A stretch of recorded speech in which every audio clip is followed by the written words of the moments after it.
Are you still eating your all beef diet? Unfortunately, yes. Really, just beef? Not? Can you have like ketchup on it? Nothing. Right. Yes, I wouldn't. It isn't something I would lightly recommend. It's a little hard on your social life.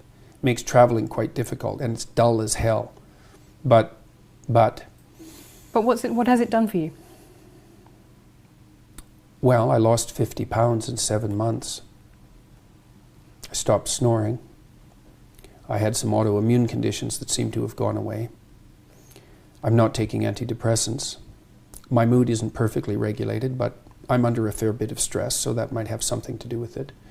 I sleep much less. I can work more.